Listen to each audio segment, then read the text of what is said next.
Bonjour à tous, j'espère que vous allez bien. Aujourd'hui, je vous fais une vidéo sur la box Atlas de Hack the Box. Donc, le write-up, il est disponible sur le site whitehat.fr.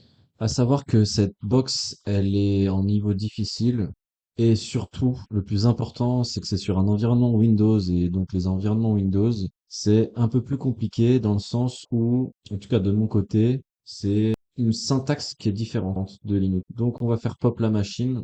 Je vous conseille, pour ceux qui débutent sur Hack the Box ou qui démarrent dans la cybersécurité, de lire l'onglet Machine Info. Vous verrez qu'il y a notamment pas mal d'informations qui pourront vous servir. Vous avez les langages utilisés qui apparaissent là et les technologies utilisées. Il y a tout un tas d'informations dont vous pourrez vous servir. Donc, la machine à la spawn, nous, ce qu'on va faire, c'est qu'on va copier l'IP. On va se rendre sur Kali Linux, on va aller dans le bureau numéro 2. On fait Windows T pour ouvrir un shell. Hop. Du coup, il y a bien le VPN qui est ici. Donc, je vais taper sudo openvpn http. Donc, moi, ce que je fais généralement, c'est que j'aime pas avoir deux shells. Enfin, j'aime pas avoir le shell du VPN dans le bureau. Donc, je vais retourner sur le bureau 1, comme ça, j'ai un espace libre. Donc là, on retourne sur Hack the Box. On peut voir que je suis bien connecté. C'est écrit en haut à droite. Je le répète dans toutes mes vidéos sur les CTF. En fait, quand vous devez attaquer une machine à distance sur la plateforme Hack the Box, vous devez absolument utiliser leur VPN. Et en fait, ça va changer beaucoup la donne par rapport au reverse shell, c'est-à-dire quand vous allez réussir à trouver une vulnérabilité sur la machine distante, quand celle-ci va devoir se connecter à votre machine à vous, on est d'accord que nous, on a tous une box chez nous, ou alors un modem 4G ou 5G. Et en fait, quand vous trouvez une vulnérabilité pour vous connecter, enfin pour que la machine se connecte à votre machine à vous, en fait, elle passe par la box. Et votre box, c'est pas votre machine. Du coup, en situation réelle, ce qu'on est en train de faire sur Hack the Box, c'est pas possible. En situation réelle, il faut faire du port forwarding. Quand vous attaquez une vraie machine sur le réseau Internet, mais que vous n'êtes pas en VPN avec celle-ci, c'est-à-dire que quand vous n'avez pas créé un pont de connexion direct avec celle-ci, vous êtes obligé de configurer votre routeur pour faire du port forwarding, du routage en fait. En fait, je le dis dans toutes les vidéos, c'est important de le savoir parce que dans les CTF, il y aura des choses qu'on va faire, mais qu'en situation réelle, ce sera pas comme ça. Il y aura certaines différences. Du coup, on va lancer le Nmap. On va donc copier la machine ici. Généralement, ce qu'il faut faire, c'est qu'il faut toujours modifier le fichier host. Vous n'êtes pas obligé. Il y a des machines où on n'est pas obligé de le faire. Moi, perso, je préfère le faire parce que ça va nous permettre, du coup, atlas.htb, ça nous permet, nous, du coup, lorsqu'on va faire des nmap, alors, oui, pour faire le nmap, du coup, je suis pas obligé de taper l'IP. C'est ça qui est intéressant, c'est que pour toutes les commandes qu'on va effectuer, on n'aura pas besoin. Du coup, je disais, nmap, on va lancer un nmap. Donc là, en fait, on est dans la phase d'énumération. Donc, on va scanner les ports ouverts de la machine dans tous les CTF ou même dans les pentests, dans les tests d'intrusion réels. C'est comme ça. SC, c'est pour les scripts. SV, c'est pour les versions. Par exemple, si on est sur un port SSH 22, bah, il va nous sortir la version de SSH du service SSH. C'est grâce à ça qu'on va trouver s'il y a des vulnérabilités. Ça peut être pareil avec FTP. Enfin bref, tous les services qui sont ouverts sur le serveur, sur la machine distante. Tiret P tiret, c'est pour dire on veut scanner tous les ports et pas que les ports connus. Du coup, là, je vais mettre ça. Non, je suis pas obligé de mettre ça. Je peux mettre atlas.htb parce que en ayant modifié le fichier host, j'ai dit à ma machine, tu vas lier le nom de domaine atlas.htb à l'adresse IP de la machine et on lance. Ça met du temps parce que là, j'ai fait un scan complet direct. Le mieux, ça aurait été de pas faire SCSV, c'est de faire -p-minrate 10 000 et là, on colle la machine. Pardon, je me suis trompé. Vous voyez, là, on a tout de suite les ports qui sont ouverts. Du coup, ce qu'on va faire, c'est qu'on va relancer la commande de tout à l'heure avec les ports 21,22,3389. Ah, ça nous permet d'aller plus vite, en fait. Il y a une commande que j'ai sauvegardée dans mon manuel à moi, personnel, où en fait, là, on a tapé deux commandes, mais j'ai une commande qui permet de le faire en une seule fois. En gros, la commande que j'ai, elle fait quoi? Elle va récupérer le flux de sortie de ça. Elle va nous lancer en une seule commande. Elle va concaténer. Bon, bref, c'est pas important. Mais pour dire qu'il y a tellement de manières de scanner, juste le fait de scanner, de faire l'énumération au début, il y a beaucoup plus. Enfin, il y a tellement de manières différentes de le faire. Sachant que, par exemple, là, j'ai fait min rate. Là, j'ai rajouté l'option minrate 10 000. Donc, en fait, je force le scan à envoyer 10 000 paquets par seconde. C'est juste énorme. C'est pour aller plus vite. Ça, en production, si le serveur, il est protégé par un pare-feu, c'est mort. Vous faites ban instant. Donc, Ça, c'est des choses qui sont pas à faire dans un environnement réel. Ok, donc le résultat du scan, on a un port FTP 21 avec la possibilité de se loguer en tant qu'anonyme. Ça, c'est dans les années 2000, il y avait énormément de sites web qui étaient hébergés avec un FTP anonyme. Donc ça, c'est entre guillemets la faille FTP, ils appelaient ça dans les années 2000. Sur les premiers sites web qui parlaient de cybersécurité, ils parlaient tout le temps de ce truc de FTP, Anonymous FTP.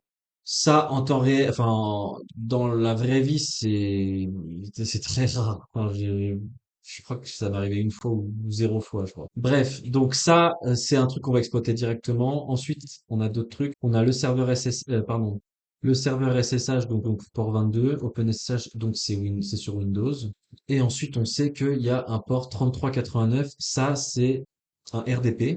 RDP, c'est Desktop Protocol. C'est un protocole d'accès à distance pour contrôler la machine. C'est intéressant. En fait, tout ce qu'on a là, c'est très intéressant. Pour OpenSSH, on aurait pu aller sur les CVE, on aurait pu taper sur Google CVE exploit pour le numéro de version. Et c'est pareil, vous, quand vous cherchez une faille, vous allez taper les numéros de version de chacun des services hébergés sur la machine pour voir s'il n'y a pas quelque chose à exploiter. Là, nous, notre première porte d'entrée sur ce CTF, ça va être d'exploiter, enfin exploiter. Je sais pas si on peut dire que c'est un exploit, mais c'est d'utiliser le fait que on peut se connecter en tant que anonyme sur le serveur FTP. Ensuite, on a le port 8080 et on sait que c'est un serveur Apache Tomcat. Ça, c'est un serveur web qui tourne sous Java, donc c'est bon, c'est peu commun pour les développeurs, ils connaissent plus Linux sous Apache 2. C'est du Java. Le Java, c'est un langage où il y a beaucoup de vulnérabilités, donc c'est intéressant de le savoir. Donc là, c'est vraiment du hack, enfin du hack, je sais même pas si on peut appeler ça du hack, de l'infiltration basique. Et en fait, ça me fait rire parce que ça, c'est dans les années 2000 qu'on faisait ce truc-là, tu vois. Donc là, il n'y a pas besoin de mot de passe, on est connecté en FTP. Quand on est connecté en FTP, c'est un shell, mais c'est pas un shell comme le SSH. On n'a pas grand-chose de possible à faire sur un shell FTP. Du coup, il faut savoir qu'on est sur Windows, donc c'est pas ls qu'on va taper, mais dir pour voir ce qu'il y a dans le directory. D'ailleurs, je vais voir si ls fonctionne. Ls fonctionne aussi. Alors, dans les AD 2000, ls ne fonctionnait pas, mais bon, là, ça a l'air de marcher. Donc, on a deux fichiers sur la machine. Donc là, ce qu'on va faire, c'est on va passer en mode binary, c'est-à-dire que on va pouvoir télécharger le fichier binaire, parce qu'il faut savoir que jar, l'extension jar, c'est un fichier compilé, c'est comme un exécutable entre guillemets. C'est pour parler vulgairement. Alors que zip, c'est une archive, on ne sait pas encore ce qu'il y a dedans. Donc là, je vais taper get atlas-pilote. Donc là, c'est en train de transférer sur ma machine. On va faire pareil avec l'autre fichier. L'objectif, ça va être de les avoir les deux sur l'ordinateur. Et du coup, on fait byte. C'est comme un exit entre guillemets. Donc là, on va faire un ls-la. Par contre, j'ai fait une bêtise, c'est que j'ai pas sauvegardé le scan. Ça, on a besoin pour plus tard. Donc voilà, faut toujours avoir les notes. C'est important, comme ça, on sait où on en est. Du coup, là, j'ai fait un ls-la. On a donc nos deux fichiers ici. On va les décompresser. Donc, zip atlas-generator.zip. On va d'abord faire mkdir atlas.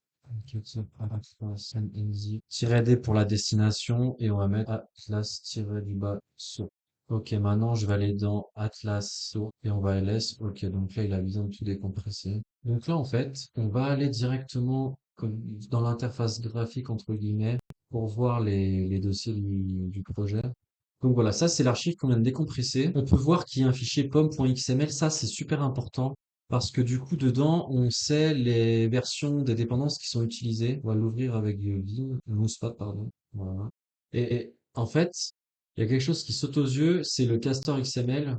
Et cette version 1.15.1, elle est exploitable.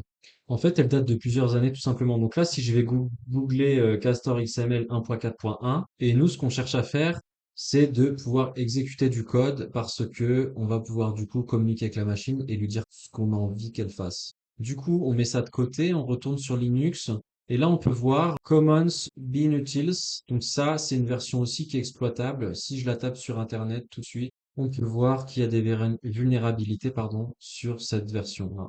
Donc là, par exemple, j'ai trouvé le payload directement. On peut voir qu'il date quand même d'il y a 9 ans. Donc, c'est très très vieux. Donc ça, pareil, on met de côté. Ensuite, on retourne sur le fichier pom.xml. Il y a autre chose à savoir, c'est que quand on a une dépendance comme celle-ci, donc Common Bean Utils, automatiquement, cette dépendance-là en appelle une autre, mais elle n'est pas là explicitement dans le fichier XML, mais on sait que celle-là, elle appelle le Common Collection 3.2.x. Et quand on va sur Internet et qu'on tape Commons Collection 3.2.x, on sait qu'il y a une vulnérabilité aussi. Vous voyez là, déjà sur Google, j'ai tapé Common Collection 3.2.x. Bon, vous voyez, ça date d'il y a 9 ans. Donc c'est très vieux quand même. Puisque la Xbox qu'on est en train de faire, je crois qu'elle date de 2025, il me semble. Donc voilà. Donc là, en fait, ces trois choses-là, on sait que c'est faillible. Donc maintenant qu'on sait tout ça, ce qu'on va faire, c'est qu'on va ouvrir notre shell. On va se rendre directement dans mon dossier shared. Donc, je vais déplacer les fichiers d'Atlas Source pour justement que ça soit partagé avec ma machine Windows, pardon. Car là, je suis en train d'exécuter en fait une machine virtuelle sur VMware. Et du coup, je partage ce dossier-là avec ma machine Windows afin que je puisse exercer des choses dessus. Donc maintenant qu'on sait que Castor XML est utilisé, on va chercher dans le code source comment il est utilisé exactement. Nous, ce qu'on veut trouver, c'est où est-ce que l'application accepte du XML depuis l'utilisateur et comment ce fichier XML il est parsé avec ou sans fichier de mapping. En fait, vu qu'on a accès au code source, ce qui est intéressant, c'est qu'on peut faire un find. Donc, on dit qu'on cherche dans le répertoire Atlas Source tous les fichiers Java. Ensuite, on pipe le résultat avec xargs, pardon, et on grep upload Marshall et on redirige le flux d'erreurs dans DevNull parce que des fois, on n'aura pas forcément les permissions. Donc, comme je vous ai dit tout à l'heure, on cherchait nous un moyen d'uploader le fichier en tant que user pour exploiter la vulnérabilité. Donc ce qu'on va faire, c'est qu'on va récupérer le chemin de ce fichier-là. On va le copier. Donc pour le copier, si vous faites OK, vous faites CTRL-C parce que CTRL-C, ça arrête le processus en cours. Là, on va faire cat pour catch et du coup, on a le code source. Donc là, on peut voir qu'il y a le formulaire de upload qui est ici, qui est exécuté ici. Donc ça, c'est intéressant. Alors, on a juste la confirmation. Ensuite, on va refaire un catch pour récupérer l'autre fichier, enfin pour lire l'autre fichier, pardon. Ok. Donc regardez cette méthode createXML. En fait, elle sert à générer un fichier XML template. Donc là, le développeur, il a bien fait les choses. Il instancie le mapping. Et une fois qu'il l'a instancié, il appelle set mapping. Donc pour l'écriture, le mapping, il est en place. Maintenant, regardez la fonction parse XML. Donc ça, c'est cette méthode qui reçoit le fichier uploadé par l'utilisateur. Vous voyez, elle prend en input stream un upload file en paramètre. Donc c'est ça, c'est le fichier qu'on envoie directement dans le formulaire. Et là, en fait, ce qu'on peut voir, c'est que dans cette section de code, le développeur n'a pas utilisé sa méthode qu'il a créée au-dessus, là, celle qu'on a vue juste avant. Je parle de la fonction setMapping. Du coup, ça veut dire quoi? Ça veut dire que la partie qui écrit le fichier XML, elle est sécurisée, mais la partie qui la lit ne l'est pas. Et en fait, c'est ça qu'on va exploiter, c'est notre première porte d'entrée. Donc, c'est une erreur d'oubli, tout simplement, du développeur. Souvenez-vous, tout à l'heure, je le mets là. Dans le Nmap, on avait scanné le port 8080, donc le serveur web Apache Tomcat. Et c'est ça qu'on va utiliser du coup. On va taper curl-s, on va mettre http://atlas.htb sur le port 8080/upload. Pardon, je me suis trompé, c'est pas ça. On va piper sur grep-i form upload. Non, pardon.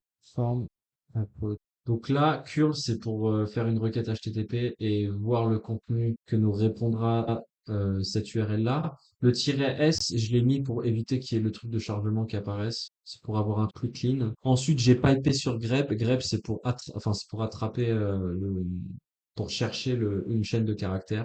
Du coup, j'ai mis -i pour que ça soit pas insensible à la casse. C'est intéressant de le faire parce que souvent dans les environnements Java ou Windows, ce qui se passe, c'est qu'on a souvent plein de majuscules, alors que sur les environnements Linux, on n'en a pas. Et on veut être insensible à la casse parce que des fois, vous savez qu'il y a plein de fonctions, de méthodes qui commencent avec une majuscule qui sont en camel case. Par exemple, là, si j'avais pas mis le -i, il m'aurait pas grep ça parce qu'il y a un U majuscule ici.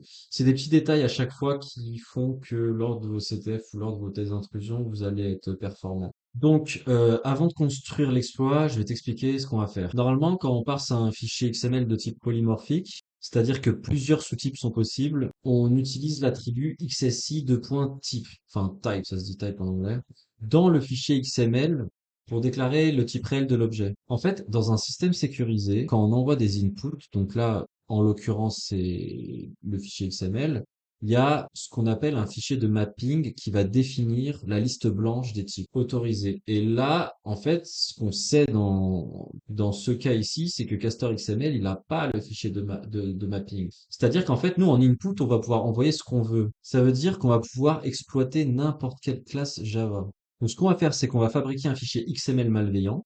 Quand Castor, il va parser notre fichier XML, Spring, il va déclencher automatiquement une connexion RMI. RMI, ça veut dire Remote Method Invocation, vers notre machine Kali. En fait, c'est un pont de communication entre la machine cible et notre machine à nous.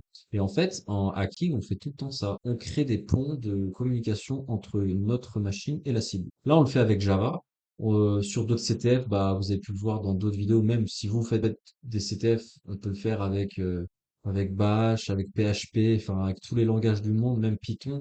Et là, en l'occurrence, notre ouverture à nous, ça va se situer justement dans le parsing du fichier XML. C'est là où on va injecter notre code malveillant. Donc là, ce qu'on va faire, c'est qu'on va déjà commencer par créer le script de Revershell, sachant qu'on est sur enfin, nous, on est sur Kali, mais la machine distante, c'est une machine qui est sur Windows.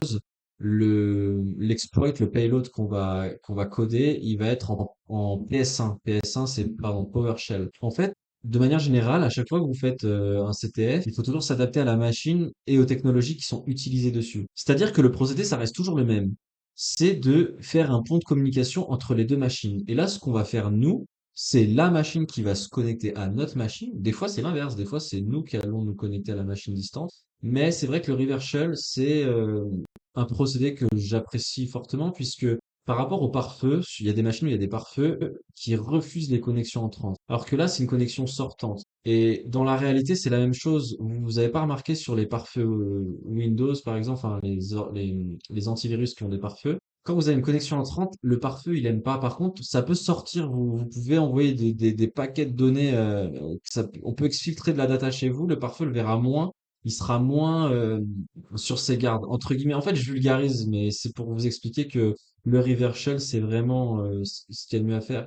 Après, en situation réelle, voilà, je me le répète dans toutes les vidéos, en situation réelle, le reverse shell, si vous faites un reverse shell de la machine que vous souhaitez pirater et votre machine, donc que la machine se connecte à votre machine, vous allez devoir quand même faire un système de port forwarding parce que votre machine, elle est connectée à votre box. Et si vous donnez votre adresse IP de votre box, ce qu'il faut pas faire, enfin, pour les CTF, vous pouvez le faire, mais ce que je veux dire par là, c'est que la machine cible, elle va se connecter à votre box et pas à votre ordinateur. Donc, il faudra router les données avec le port sur votre machine à vous. Donc, il y a toujours une configuration à faire au préalable. Là, vu qu'on est en VPN, directement connecté à la machine, on n'a pas besoin de faire ce routage. Voilà, c'était la petite parenthèse.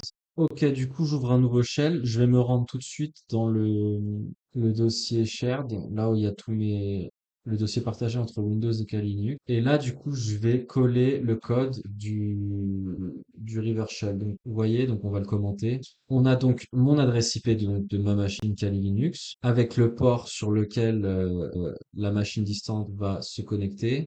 Ah, le problème, c'est que je viens de me faire supprimer par l'antivirus. Ah oui, c'est vrai, faut que je le désactive. Donc là, je vais désactiver mon antivirus. En fait, c'est vrai que quand vous faites du hacking ou des CTF ou tout ce que vous voulez et que vous créez des scripts, l'antivirus, il aime pas les reversals, il les détecte comme une menace. Il a raison d'ailleurs, puisque c'est une menace finalement. Je vous apprendrai dans d'autres vidéos comment obfusquer ce genre de script et le rendre indétectable par l'antivirus. De toute façon, je prépare plein d'autres vidéos concernant la cybersécurité. Ok, du coup, je commentais tout à l'heure. Donc ça, c'est pour ouvrir la connexion TCP chez nous. Ça, c'est pour ouvrir le flux de données. Ça, c'est pour créer un buffer de réception. Et en fait, ça, c'est la boucle qui va lire tout le temps ce qu'on lui envoie en data. Et du coup, ce qu'on reçoit en données, on les convertit en ASCII pour qu'on puisse, nous, en tant qu'humains, pouvoir les lire. Ensuite, on fait le IEX. Ça, c'est pour exécuter la commande qu'on lui donne. IEX, ça veut dire Invoke Expression. En fait, c'est pour ça que j'aime pas, désolé de parler de mon opinion, mais c'est pour ça que j'aime pas Windows parce que toutes leurs commandes, elles sont bourrées de majuscules, de tirets. En fait, c'est pour que ça fasse beau et c'est pas direct. C'est pas. Je préfère le bash de Windows, pardon, le bash de Linux. C'est plus direct et tout en minuscules. C'est simple à écrire, c'est rapide à écrire. Là, pour écrire ce genre de code, c'est super bon. On peut vraiment try hard. Donc maintenant qu'on a créé le reverse shell, on va créer le payload. Voilà, j'ai créé le payload qui est ici. Donc là, pareil, ça c'est mon adresse IP de ma machine. Donc en fait, le fichier que j'ai créé ici, il respecte la structure que le programme attend. Ça, c'est pour pas qu'il y ait d'erreur de validation. Pour ce CTF, en fait, il faut avoir des notions en Java. Il faut savoir que ici, c'est le framework Spring qui est utilisé. Là, on peut voir que le champ name, il utilise ce type-là. Ce bin Spring, quand il est instancié, il va tenter d'évaluer la propriété d'un autre bin. Et c'est ce qu'on va utiliser pour le configurer, pour le faire pointer vers notre serveur à nous. À l'intérieur, on a le bin factory ici, qui utilise ce type-là, là. En gros, ce bin, il effectue le JNDI vers l'URL RMI fourni. Donc l'URL que nous, on a fourni. Et en fait, cette URL-là, là, avec pawn à la fin, ça va pointer sur notre listener ISO serial qui sera lancé dans l'étape suivante. Là, la problématique qu'on a sur cette machine, c'est que le pare-feu de la machine Atlas n'autorise que le port 8000 pour les connexions sortantes. Donc en fait, pour le reverse shell, direct livé par ISO serial, sur le port 4444, ça sera pas possible. Nous, à la place, ce qu'on va faire, c'est que notre listener JRMP, donc ISO serial, il va envoyer un payload qui fait exécuter certutile sur la cible. En fait, c'est là toute la technicité de ce CTF. C'est à ce moment-là où ça devient compliqué. Certutile, c'est un outil de Windows natif qu'on utilise régulièrement pour détourner son utilisation pour justement télécharger des fichiers. Donc en fait, comme je vous expliquais tout à l'heure, le principe du hacking, de la bidouille, c'est de créer un pont de communication entre la machine et ta machine, enfin la machine distante et ta machine, mais des fois on peut pas le faire. Du coup, il faut faire des tours de passe-passe en localhost, donc sur la machine directement, pour pouvoir créer ce pont de communication. Et généralement, en fait, sur Hack the Box, les machines hard, c'est ça la différence entre une machine hard et une machine easy, c'est que la machine easy, en fait, on va faire trois, quatre actions pour accéder aux routes, alors que sur une machine hard, il va falloir prendre une information qui va en découler d'une autre, et à la fin, on se retrouve avec plein de shells ouverts et plein de ponts de communication. Ouais, du coup, ce que je disais, c'est par rapport à Certutile, ce qu'il va faire, c'est qu'il va télécharger notre shell PS1. Vous souvenez du fichier qu'on a créé tout à l'heure, qui est d'ailleurs ici, notre fameux reverse shell. Je viens de le recréer parce qu'en fait, l'antivirus l'avait supprimé. Voilà, il est ici. Donc, je disais, en fait, on détourne Certutile. Donc, du coup, pour télécharger ce fichier-là sur la machine cible, une fois que le fichier sera téléchargé, nous, on va stopper notre serveur HTTP. Donc, le serveur HTTP sur lequel on avait ouvert notre serveur à nous, chez nous, sur notre machine, pour que la machine distante télécharge notre fichier. En fait, comme je vous ai dit, c'est tout le temps des ponts de communication entre les deux machines. Et on va démarrer un listener Netcat sur le même port 8000. Comme je vous ai expliqué tout à l'heure, en fait, la machine Atlas, elle a un pare-feu qui autorise les connexions sortantes seulement sur le port 8000. C'est-à-dire que quand nous, on va devoir euh, donner des ordres à cette machine-là sur un environnement distant, on pourra le faire que sur un seul port. Donc à chaque fois, il va falloir qu'on ferme les connexions, quoi. Je sais pas si j'ai bien expliqué, mais en gros, comme on doit télécharger d'abord le fichier sur notre port 8000 à nous, bah après, il faut qu'on ferme ce port-là chez nous et qu'on réouvre le service Netcat sur le même port 8000, puisque côté Atlas, en fait, le seul port qui est autorisé à faire une connexion sortante, c'est le port 8000. Ah oui, aussi, ISO serial, YSO serial, il doit impérativement être lancé en Java 11 et pas Java 17. Du coup, nous, quand on va exécuter la commande sur notre machine, on va devoir mettre le chemin absolu du binaire de Java 11 et pas Java 17. Du coup, nous, ce qu'on va faire, c'est qu'on va chercher où sont installées les versions de Java. On peut voir qu'il y en a qu'une seule, c'est la 1.21. Du coup, on va installer directement la version 11 de Java. En fait, quand vous faites des CTF ou même quand vous faites des pentests dans situation réelle, il y a des fois, vous allez tomber sur des vulnérabilités où vous serez obligé d'installer des paquets d'une certaine année, d'une certaine version. Donc, il y a aussi beaucoup de temps passé à setup l'attaque. Ok, on va vérifier que Java fonctionne. Ok, c'est bon. Java fonctionne dans l'environnement 11, donc c'est cool. Du coup, maintenant qu'on a Java, on va copier ça, on va coller, on va mettre "-cp". Voilà. Je vais relancer la commande pour le Python serveur. Et là, ici, je vais relancer le curl post. Du coup, donc, je vais envoyer une impulsion sur la machine, sur le port 8080 pour qu'elle récupère le payload. Donc là, hop, ça a refonctionné et on peut voir que la machine distante, elle est partie sur la page invoke shell PS1. Donc, elle a fait un get. Elle a bien récupéré le shell. Ça, c'est une très très bonne nouvelle, les amis. Du coup, ce qu'on va faire, c'est qu'on va retirer le Python serveur puisqu'il utilise notre port 8000, notre port 8000, et nous, on veut le libérer pour pouvoir justement mettre notre listener. Donc, le listener, on va utiliser Netcat, comme d'habitude. C'est vu comme le monde. -lvnp, donc L pour pour le mode listener, V comme verbose. Verbose, ça veut dire qu'il va nous montrer le résultat de ce qui se passe en mémoire. N pour nos DNS et P pour le port 8000. Ah, pardon, c'est pas N4, c'est N4. LVNP 8000. LVNP. Ok, donc là, je suis en mode listening. Ça veut dire que, enfin, je suis ouvert aux connexions sortantes. En fait, c'est une connexion, je suis ouvert, pardon, aux connexions entrantes. Donc, ce qu'on va faire, c'est qu'on va relancer le listener, JRMP, mais cette fois avec la commande qui va exécuter le PowerShell. Parce que souvenez-vous, maintenant, on sait que sur la machine distante, ils ont récupéré notre PS1, notre fichier PowerShell. Alors là, en pratique, je l'ai fait en plusieurs étapes. On aurait pu le chain avec une seule commande, mais c'était vraiment pour décomposer l'action et vous expliquer toutes les étapes du hack. Du coup, là, je vais coller cette commande directement. Ensuite, on va renvoyer le payload. Du coup, c'est en mode listening. Et voilà, là, du coup, on a accès au Reverse Shell. Donc, du coup, c'est Who am I? On est bien Atlas John, machine Atlas. Donc là, on est connecté en tant que John sur la machine Atlas. Donc là, c'est une seconde victoire, pardon. On va pouvoir récupérer le flag directement. Donc, on va faire un dir pour voir un petit peu ce qui se passe. Ok, on va aller dans CDC de points. Ok, on a accès à user, c'est bien. CD John. Alors sur Windows, on peut mettre, par exemple, regardez, je vais vous montrer un truc sur Windows qui est pas possible sur Linux, c'est que c'est insensible à la case. Là, si je mets John, ça fonctionne quand même. Et ça même met carrément le J en minuscule. Alors que sur Linux, un J majuscule et un J minuscule, c'est deux choses différentes. Vous pouvez avoir un dossier. C'est important de le savoir, les gars. Quand vous faites des CTF, quand vous faites du vrai piratage sur des vraies machines, les environnements Linux et Windows sont différents à certaines choses. Par exemple, sur Linux, on sait qu'on utilise le slash, alors sur Windows, c'est l'anti-slash. Bon, il y a plein de choses comme ça à connaître. Du coup, on va récupérer le flag. Je regarde, je vais dire pour directory. C'est l'équivalent de ls sur Linux, pardon. Donc, on va aller dans desktop parce que parce que tous les flags, ils sont là-dedans. Bon, ls fonctionne aussi. Pardon, type, c'est pour afficher. Donc, c'est l'équivalent de catch, le flag. User.txt. Ok, donc là, on a notre premier flag. On va pouvoir le copier tout de suite, le coller ici, directement. C'est bon. Donc là, on est content, on a un reverse shell. Ok, du coup, là, ce qu'on va faire, c'est qu'on va taper who am I priv. Et là, on peut voir les privilèges assignés à ce compte. On peut voir qu'on a ce privilège-là qui sert à rien du tout en phase offensive. Pareil pour celui-là, ça ne servira à rien. Du coup, ce qu'on va faire, c'est qu'on va retourner dans le répertoire de John. On va faire un dir. On va voir les répertoires. On va aller dans download. Pareil, on va faire dire. Ok. Là, on peut voir qu'il y a un WinSSH term ici.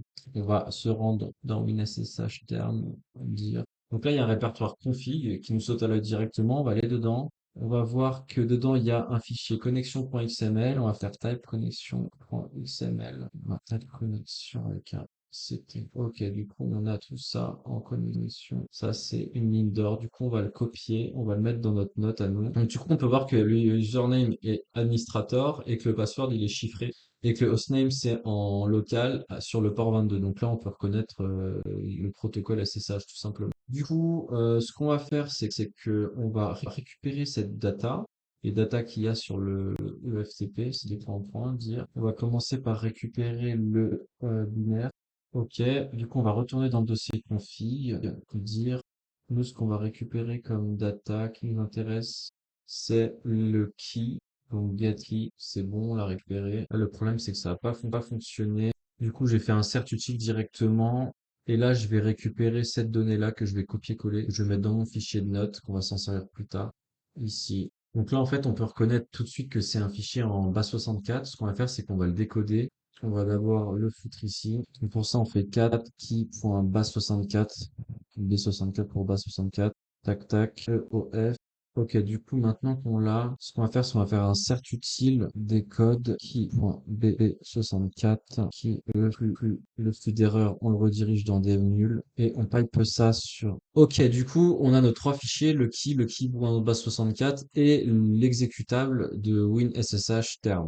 Du coup, souvenez-vous, on avait ce fichier de connexion qu'on a mis dans cette note-là, ici. D'ailleurs, je vais le sauvegarder en mode propre parce que là, il est pas propre du tout. Hop. je le sauvegarde, connexion.xml. Voilà, le fichier sauvegardé. Donc, ce que je disais, c'est qu'en fait, on a l'exécutable winSSHterm.exe. Ce qu'on va faire, c'est qu'on va le décompiler, on va faire de la rétro-ingénierie pour comprendre comment il déchiffre les passwords sur les documents XML. Donc, pour ça, on va ouvrir un nouveau shell. On va se placer directement dans le répertoire shared, Wake Atlas.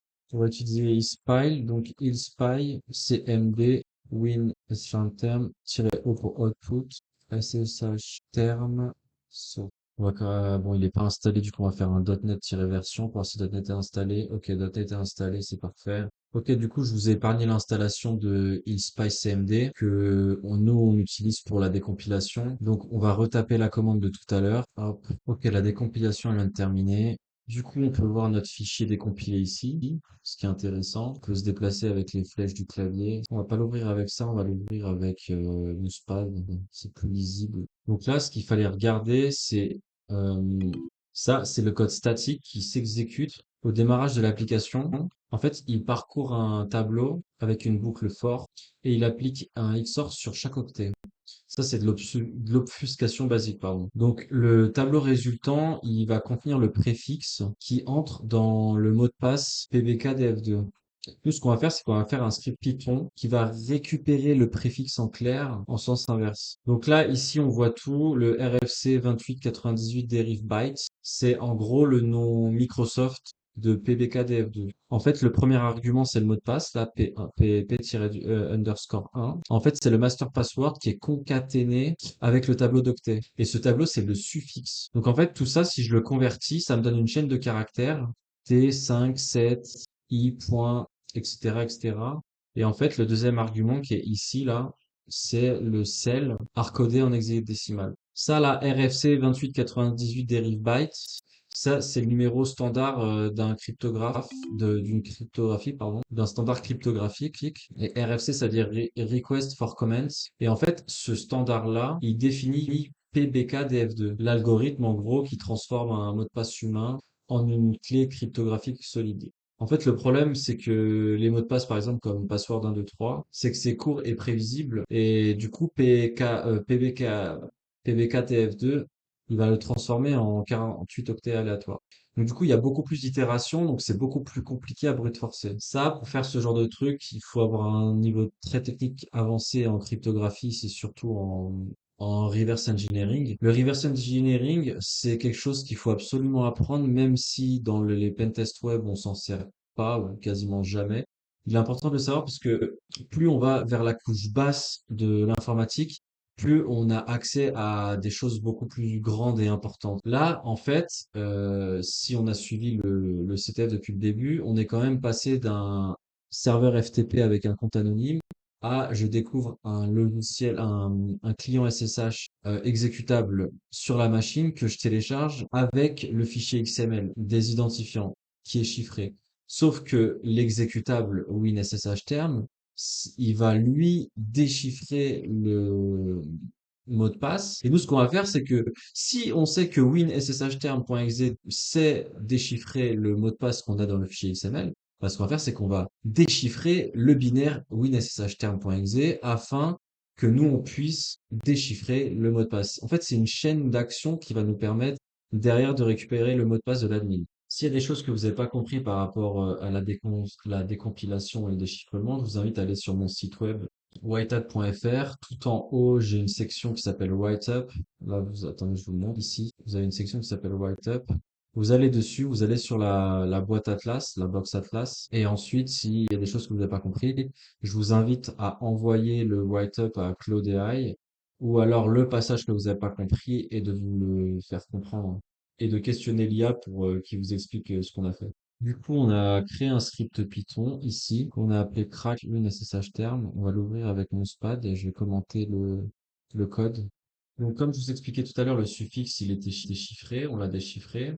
Enfin, on l'a pas, pardon, il n'était pas chiffré, il était dans un, il n'a pas été chiffré, en fait. En gros, le suffixe ici, c'est ce truc-là qui a été converti en UTF-8. Donc, il faut comprendre que quand on décompile un programme, on n'a pas le code source.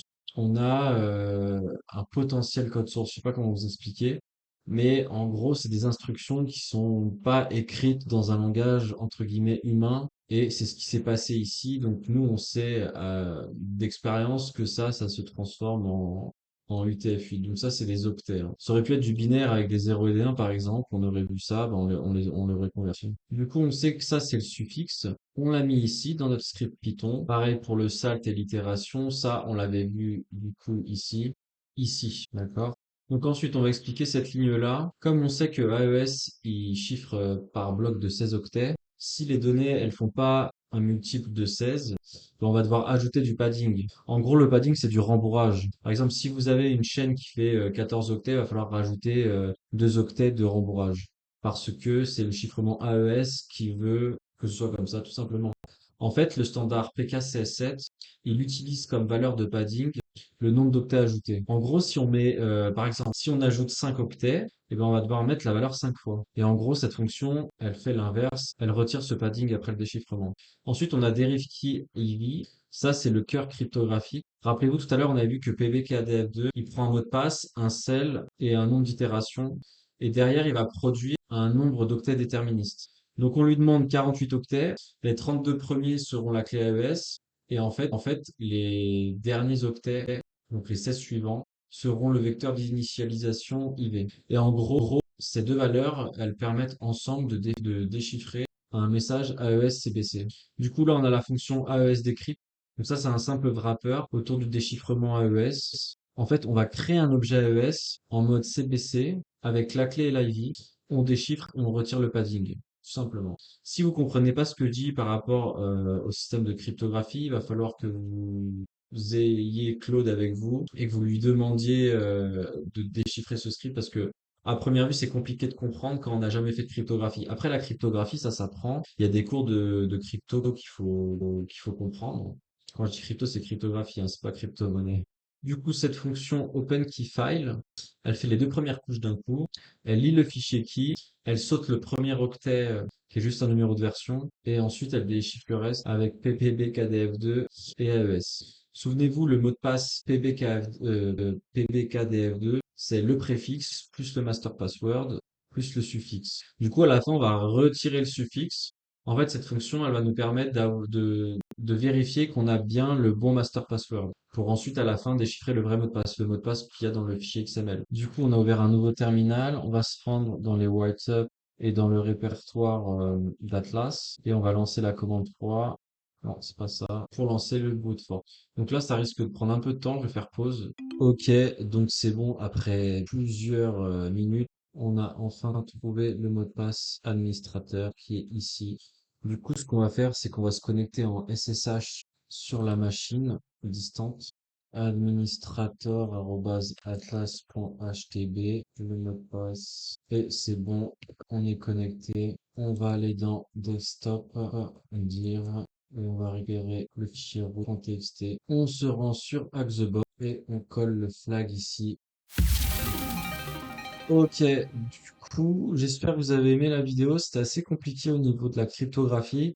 Tout ce qui est reverse engineering, cryptographie sont des capacités qui sont longues à acquérir. Si vous avez du mal avec la cryptographie et la décompilation, donc le reverse engineering, vous pouvez vous aider de l'IA parce qu'aujourd'hui, avec l'IA, vraiment, on peut comprendre facilement les procédés, les principes, plutôt que de lire la documentation pendant des heures. Après, il y avait au niveau de la boîte, là, ce qu'il fallait retenir dans cette vidéo, dans ce CTF, c'était au niveau de la partie du fichier XML et de l'exécutable. En fait, ce fichier qu'on a réussi à exfiltrer de la machine, en fait, le principe qu'il fallait vraiment aborder, c'était le fait qu'on avait un fichier XML qui était déchiffré par l'exécutable de WinSSH. Et du coup, comme on sait que WinSSH term il déchiffre le fichier XML, il va falloir qu'on attaque WinSSH term. Et c'était ça en fait, la clé pour catch le root.txt, c'était vraiment cet exécutable-là. Donc voilà, j'espère que vous avez aimé. Je vous dis à bientôt. Ciao, ciao.